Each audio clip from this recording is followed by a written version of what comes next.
ಚಿತ್ರದುರ್ಗ ಜಿಲ್ಲೆಯ ಸರ್ಕಾರಿ ಶಾಲೆಯಲ್ಲಿ ಇದೆಂಥ ದುಸ್ಥಿತಿ ನಿರ್ಮಾಣ ಆಗಿದೆ ನೋಡಿ. ಚಿತ್ರದುರ್ಗ ತಾಲೂಕಿನ ಭರಮಸಾಗರ ಕೋಳಹಾಳ್ ಸರ್ಕಾರಿ ಶಾಲೆ ಇದು. 114 ವಿದ್ಯಾರ್ಥಿಗಳು ಇರುವಂತ ಶಾಲೆಗೆ ಕೊಠಡಿಗಳ ಕೊರತೆ ಇದೆ.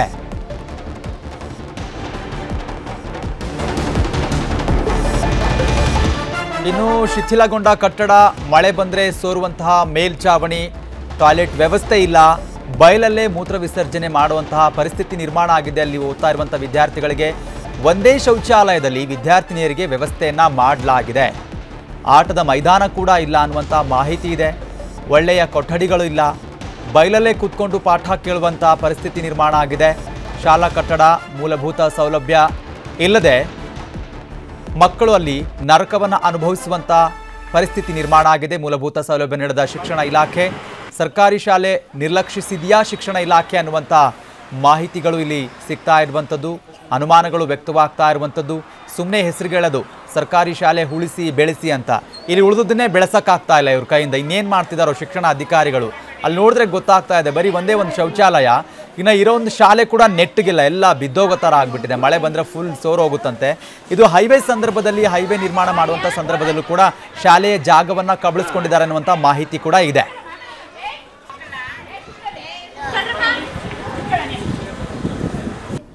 ಈ ಶಾಲೆಯಲ್ಲಿ ಮೂಲಭೂತ ಸೌಕರ್ಯಗಳು ಸ್ವಲ್ಪ ಕೊರತೆ ಇದೆ.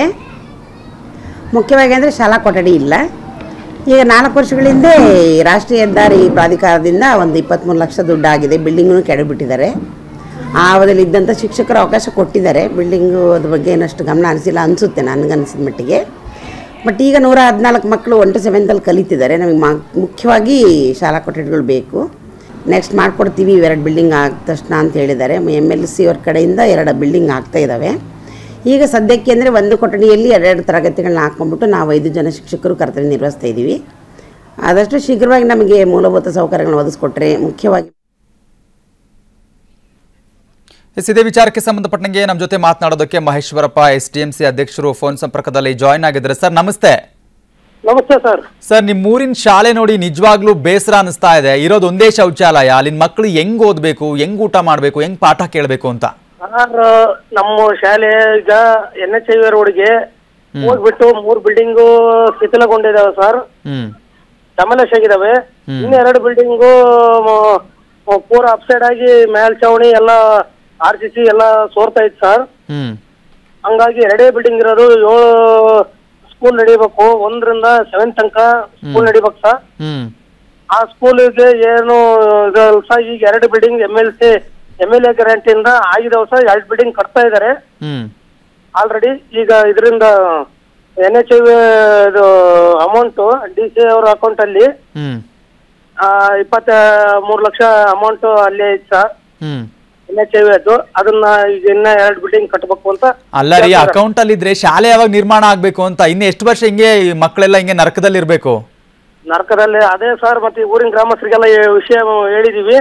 ಈಗ ಅದಕ್ಕೆ ಹೋಗಿ ಬರನ್ರಿ ಹೇಳಿದೀವಿ, ಮಾಡಿದೀವಿ ಅಂತ ಹೇಳ್ತಾ ಇದಾರೆ ಸರ್. ಅಲ್ಲ, ನೀವು SDMC ಅಧ್ಯಕ್ಷರು ಹೋಗಿ ನಿಂತ್ಕೋಬೇಕು, ಜಿಲ್ಲಾಧಿಕಾರಿಗಳ ಮುಂದೆ ಹೋಗಿ ನಿಂತ್ಕೋಬೇಕು. ಬರ್ರಿ ಒಂದಿನ ನೋಡಿ ಇಲ್ಲಿ ಮಕ್ಕಳು ಹೆಂಗಾಗಿದೆ ಪರಿಸ್ಥಿತಿ ಅಂತ ಕೇಳ್ಬೇಕು ನೀವು ಸರ್. ಈಗ ಪಾಠ ಮಾಡಕ್ಕೆ ಮಕ್ಕಳಿಗೆ ಇಲ್ಲದಕ್ಕೆ ಮಧ್ಯಾಹ್ನ 2 ಗಂಟೆಯಿಂದ ಹೊರಗಡೆ ಕುಂದಿಸ್ಕೊಂಡು ಪಾಠ ಮಾಡಿಸ್ತಾ ಇದ್ವಿ.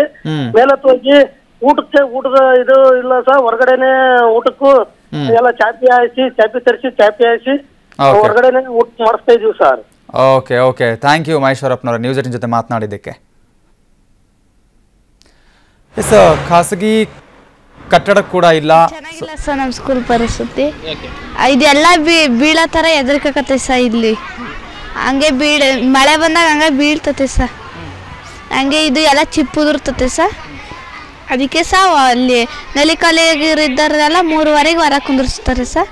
ಅಷ್ಟು 1, 2, 3, 4, 5, 6, 7 ತನಕ ಕುಂದಿರ್ಸ್ತಾರೆ ಸರ್. ಒಳಗೆ 6, 7 ಅಂತ ಕುಂದಿರ್ಸಿ ಮಾಡ್ತಾರೆ ಸರ್. ನಮಗೆ ಮಾಡಿದಾಗ ಅವ್ರು ಗಲಾಟೆ ಮಾಡ್ತಾರೆ, ಅವ್ರಿಗೆ ಮಾಡಿದಾಗ ನಾವು ಗಲಾಟೆ ಮಾಡ್ತೀವಿ ಸರ್. ಹಂಗೆ ಕೇಳಕ್ಕಾರ ಹಂಗೆ ಏನೋ ಹೇಳ್ತಾರೆ ಸರ್. ಹಂಗೆ ಬಾಯ್ ಮಾಡೋದು ಹಂಗೆ ಮಾಡ್ತಾರೆ ಸರ್. ಅದಕ್ಕೆ ಮಿಸ್ಸಿಗೆ ಡಿಸ್ಟರ್ಬ್ ಆಗಿ ಬೈತಾರೆ ಸರ್. ಚೆನ್ನಾಗಿಲ್ಲ ಸರ್ ನಮ್ಮ ಸ್ಕೂಲ್ ಪರಿಸ್ಥಿತಿ. ಇದೆಲ್ಲ ಬೀಳೋ ಥರ ಹೆದರ್ಕತ್ತೆ ಸರ್ ಇಲ್ಲಿ.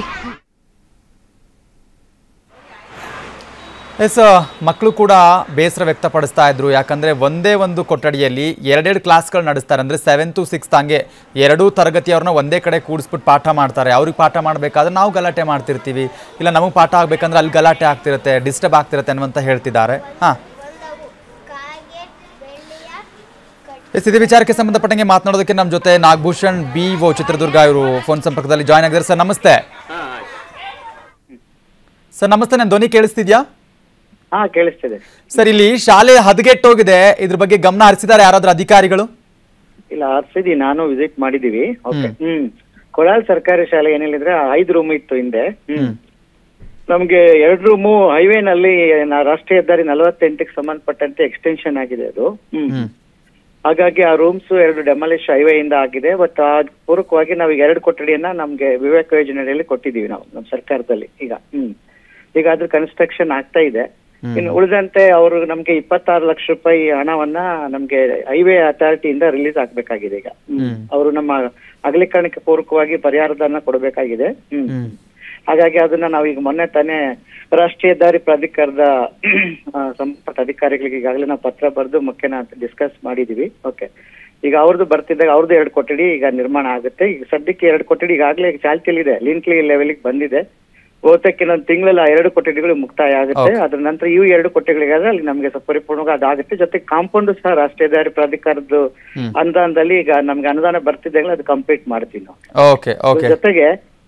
ಅದ್ರ ಜೊತೆಗೆ ನಮ್ಗೆ ಸರ್ಕಾರದ ಇನ್ನ ಖನಿಜ ನಿಧಿಯಿಂದಲೂ ಹಣ ಬರೋದಕ್ಕೆ ಈಗಾಗಲೇ ಸರ್ಕಾರ ಪ್ರಸ್ತಾವನೆ ಸಲ್ಲಿಸಿದೀವಿ. ಅದು ಬರ್ತಿದ್ದಾಗ ಅದು ಕಂಪ್ಲೀಟ್ ಮಾಡ್ತೀವಿ. ಓಕೆ, ಥ್ಯಾಂಕ್ ಯು ನಾಗಭೂಷಣ್ ಅವರೇ, ನ್ಯೂಸ್ 18 ಜೊತೆ ಮಾತನಾಡಿದ್ದಕ್ಕೆ. ಕನ್ನಡಿಗರ ಮೆಚ್ಚಿನ ನಿಮ್ಮ ನ್ಯೂಸ್ 18 ಕನ್ನಡ ಈಗ ವಾಟ್ಸ್ಆಪ್ ನಲ್ಲಿಯೂ ಲಭ್ಯ. ಕರ್ನಾಟಕ ಮತ್ತು ದೇಶ ವಿದೇಶದ 360 ಡಿಗ್ರಿ ಸುದ್ದಿ ವಿವರವನ್ನ ನೀವು ನಿಮ್ಮ ಕೈ ಬೆರಳುಗಳಲ್ಲಿಯೇ ಪಡೆಯೋದಿಕ್ಕೆ ಈ QR ಕೋಡ್ ಅನ್ನ ಸ್ಕ್ಯಾನ್ ಮಾಡಿ. ನಮ್ಮ ಚಾನೆಲ್ ಅನ್ನ ಫಾಲೋ ಮಾಡಿ, ನೋಟಿಫಿಕೇಶನ್ ಆನ್ ಮಾಡಿ.